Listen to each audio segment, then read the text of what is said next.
Hi everyone, I'm Stan Mallow. Welcome to Paranormal Yacker. My guest on today's show is Steven Silva. I'll be yakking with him about his book, Extraterrestrial Communication Code, The Discovery, Meaning, and Our Response to Their Message. Steven Silva, welcome to Paranormal Yacker. Well, thank you, Stan. It's quite an honor and a privilege to be here. Very excited. Your professional career has mostly been about engineering design and writing complex technical proposals and project completion reports. Do you recall when you first became interested in wanting to explore the possibility that extraterrestrials are seeking to communicate with us, and what sparked that interest? A lot of it comes from just watching in recent years, maybe the last decade, of the numerous television programs out there about the evidence, the Roswell stuff and all these giant structures and these 20,000-ton boulders get moved around. Really, as I look through all this, and then I understand, you look at I don't know how many hundreds of people with radio telescopes looking out at the sky. We launch messages out there. Why is there no communication? I felt like something was missing. And so I started thinking about it, and all of a sudden it actually came to me. It's like a weird dream or something like that, but I started seeing these patterns, and those patterns are in threes, and particularly 2, 3, and 5, the first 3 prime numbers. It's like I had a little in my dream. I could see them coming together in this block.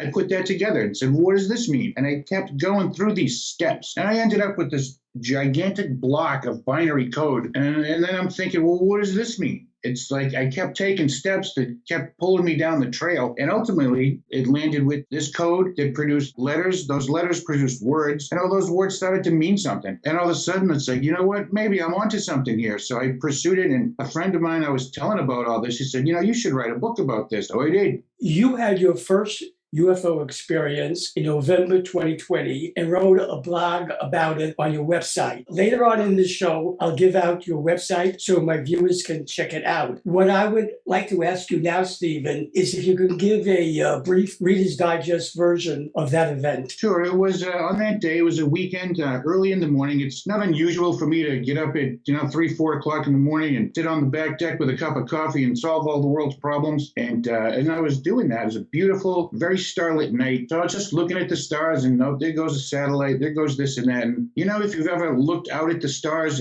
if you look in one spot for a long enough time, those dimmer stars start to come into focus. And that's what happened. And it just blew my mind. I'm going to say there were probably 15 way far away. Those dim dots came into my view. They would come together and they'd zoom off as a group this way. 3 or 4 would break off this way, and then they'd come together again. And I'm thinking, that is by intelligent design. That's not lights from Earth. And it went on for maybe 45 minutes. I ran into the house and woke up my wife. Honey, you got to see this. This is nuts. And she said, this better be good at that hour. And so she saw it too. And she happens to have one of those apps on her phone, the star thing. You can point it at the sky and see the constellations. And sure enough, all of this was happening right above Orion's belt, right in that little zone right there. And I saw it with what I researched and everything. Orion's belt is involved in all of it. And that just blew my mind. That convinced me that something was going on. Those lights were moving.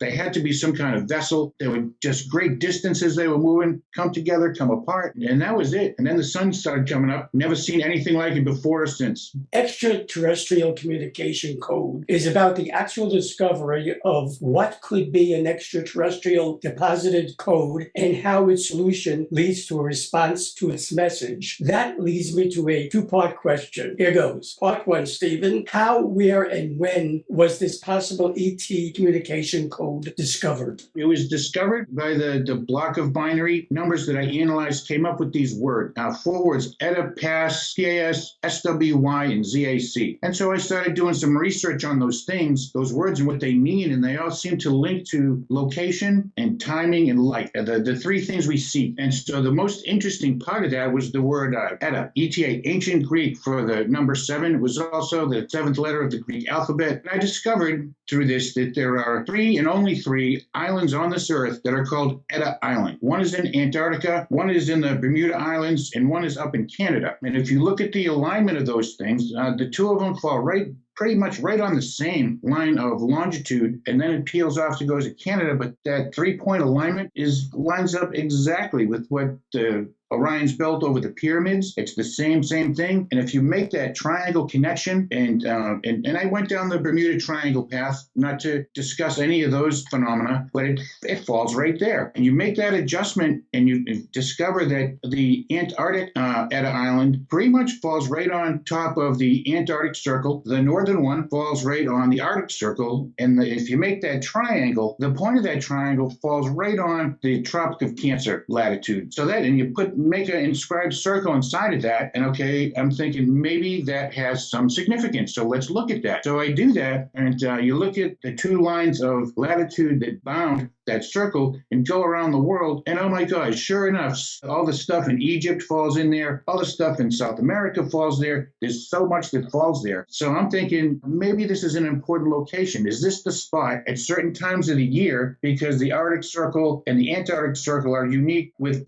respect to the position of the sun and those kind of alignments. Maybe it's a guidepost. It's a navigational thing for people way out there, creatures way out there. And that was really it. You know, I'm thinking that there's meaning there. More research has to be done. I've taken this as far as I can with the knowledge and equipment that I have to do it. That's it. For part two of my question, could you elaborate, Stephen, on how the solution to the code leads to a response to its message? Well, it has to do with my thought process was we have all this technology, we're listening out there, but as far as we know, there's no signal coming back. And I went down to, in my line of work, a big thing is three-way communication. And you look at the history of people on Earth, and every time there's been exploration or new discoveries of lands, people left a map. They left some way for others to know they were there and find their way back. So I thought that was pretty interesting. So I'm thinking, why would an ET that came here not do the same thing? But how would they do it? Electronically, through mathematics, through the universal language of computer language of binary code. And so maybe that's where they left their message. And so that's what I think I discovered. So now I think the task is to repeat it back. So we find their message, repeat it back in the right spot, at the right time, in the right direction. Maybe we'll get a response that way. But the point is, it's been going on for so long, all these searches with no result. The scientific method demands that you do something different. You can't just keep doing the same thing. The process and results presented in your book have never before been conceived, published, or put to the test. There's an original scientific concept that lives somewhere between science and science fiction. What motivated you or inspired you to write it? Curiosity, mostly. I'd like the answer. I think the whole world wants the answer to that. What is your hope, Stephen, that readers of Extraterrestrial Communication Code will get out of it? What I hope is that they're encouraged by something new and different, rather than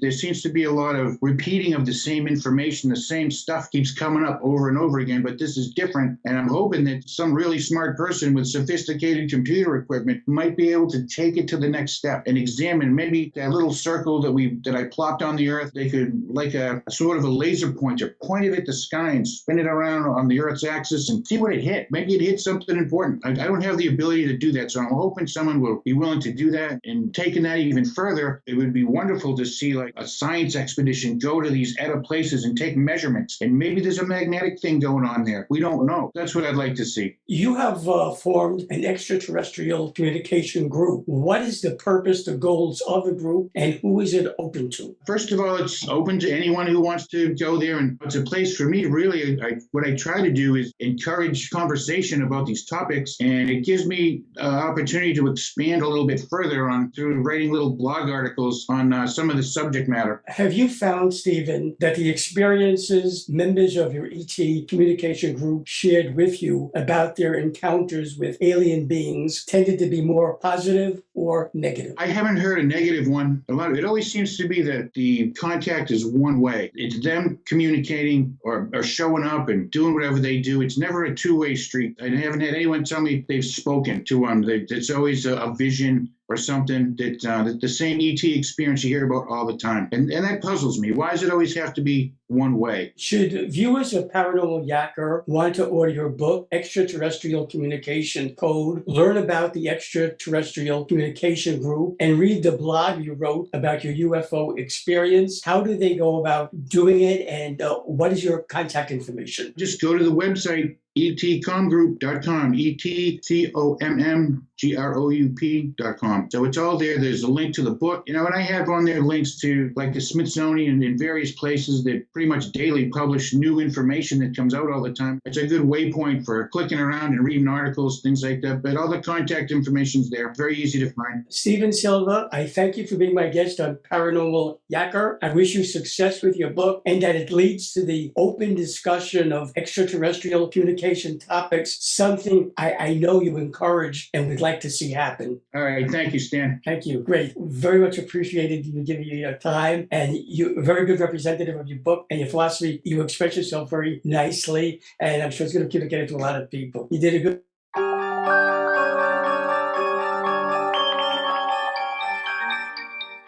Hi, everyone. I'm Stan Mallow, the Paranormal Yacker. I hope you enjoyed the interview you just watched. To be sure you don't miss any interviews on my free YouTube channel, all you have to do is press the subscribe button on your screen.